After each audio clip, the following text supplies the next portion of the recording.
Hello student, good morning. आज हिंदी गद्य के अंतर्गत कक्षा 12 में हमारा जो पाठ है वो है भाग्य और पुरुषार्थ। ये दूसरा पाठ है गद्य का और इसके लेखक हैं जैनेन्द्र कुमार। जैनेन्द्र कुमार की जीवन अवधि जो है वो है सन 1905 से 1988 ईस्वी तक, यानी इनका जन्म 1905 ईस्वी में हुआ था और इनकी मृत्यु 1988 ईस्वी में हुई थी। जन्म स्थान के बारे में, इनका जन्म अलीगढ़ के कोड़ियागंज नामक कस्बे में हुआ था। आगे देखते हैं इनका साहित्यिक परिचय। जैनेन्द्र कुमार को प्रेमचंद के युग का कथाकार, विचारक, उपन्यासकार और निबंधकार के रूप में जाना जाता है। इनका जन्म अलीगढ़ के कोड़ियागंज नामक कस्बे में हुआ था और इनके पिता का नाम प्यारेलाल तथा माता का नाम रामा देवी था। जन्म के 2 वर्ष पश्चात ही इनके पिता की मृत्यु हो गई, इसलिए इनकी माता और मामा ने इनका पालन पोषण किया। इनकी प्रारंभिक शिक्षा के विषय में जो हमें जानकारी मिलती है तो इनकी प्रारंभिक शिक्षा हस्तिनापुर के जैन गुरुकुल ऋषि ब्रह्मचार्य आश्रम में हुई थी। इनका जैनेन्द्र नामकरण भी इसी गुरुकुल आश्रम में हुआ था। बचपन में इनका नाम आनंदीपाल था, आनंदीलाल। क्या था बचपन में नाम? आनंदीलाल। और सन 1912 ईस्वी में इन्होंने गुरुकुल छोड़ दिया और 1919 ईस्वी में इन्होंने मैट्रिक की परीक्षा पंजाब से उत्तीर्ण की, यानी कि 10वीं की परीक्षा इन्होंने कहां से पास की? पंजाब से पास की। इनकी उच्च शिक्षा यानी कि 10वीं से ऊपर की और हायर एजुकेशन इन्होंने कहां से प्राप्त की? काशी हिंदू विश्वविद्यालय से प्राप्त की। आगे देखते हैं इनकी साहित्यिक सेवाओं के बारे में। साहित्यिक सेवाओं के बारे में जो इनका उल्लेख मिलता है तो सन 1921 ईस्वी में इन्होंने असहयोग आंदोलन में भाग लेने के लिए विश्वविद्यालय की पढ़ाई को छोड़कर आंदोलन में बढ़ चढ़कर हिस्सा लिया था। असहयोग आंदोलन किसने चलाया था?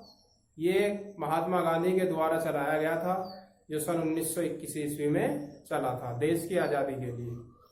सन 1923 ईस्वी में नागपुर आ गए और वहां राजनीतिक पत्रों में संवाददाता के रूप में कार्य करने लगे। इसी वर्ष इनको गिरफ्तार भी किया गया और 3 महीने जेल में इन्हें रखा गया। इनकी प्रथम कहानी खेल। इनकी प्रथम कहानी कौन सी थी? खेल, जो सन 1928 ईस्वी में विशाल भारत में प्रकाशित हुई। तो ये था इनकी साहित्यिक सेवाओं के बारे में। आगे देखते हैं इनकी कृतियों के बारे में। जैनेन्द्र ने अनेक कहानी, उपन्यास, निबंध, संस्मरण आदि विधाओं पर अपनी लेखनी चलाई है। तो कुछ मुख्य उपन्यास और कहानी संकलन के बारे में हम जानते हैं, देखते हैं। उपन्यास है इनके परख, सुनीता, त्यागपत्र, कल्याणी, विवर्त, सुखदा, व्यतीत, जयवर्धन, मुक्तिबोध आदि। कहानी संकलन है फांसी, जयसंधि, वातायन, नीलम देश की राजकन्या, एक रात, 2 चिड़ियां, पाजेब। निबंध संग्रह में इनका मुख्य निबंध संग्रह जो है वो है प्रस्तुत प्रश्न, जड़ की बात, पूर्वोदय, साहित्य का श्रेय और प्रेय, मंथन, सोच विचार आदि।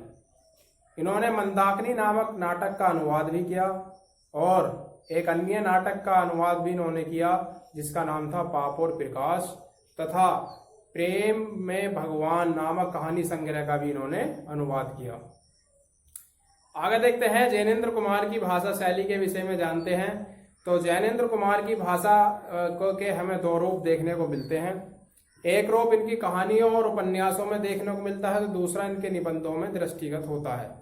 इनके उपन्यासों और कहानियों में विचारों के स्थान पर भावों की प्रधानता मिलती है, इसलिए इनकी कथात्मक कृतियों की भाषा अत्यंत सरल है। आगे देखते हैं इनकी शैली के बारे में।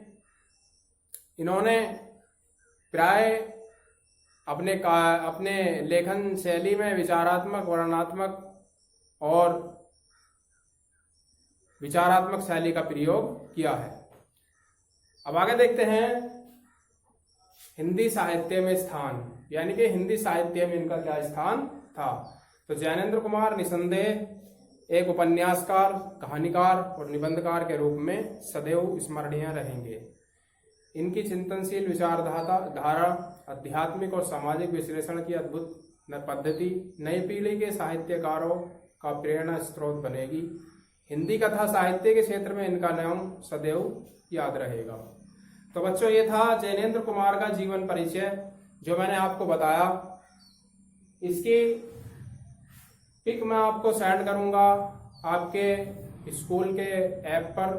आप वहां से इसको कॉपी कर सकते हैं और अपनी नोटबुक में से नोट कर सकते हैं। कल देखेंगे हम पाठ नंबर 2 के ही भाग्य और पुरुषार्थ की व्याख्याओं के बारे में जानेंगे, पढ़ेंगे और उसको अपनी नोटबुक में नोट करेंगे। आज के लिए इतना ही है कि आप उनका जीवन परिचय अपनी नोटबुक में नोट कीजिए। ओके, धन्यवाद।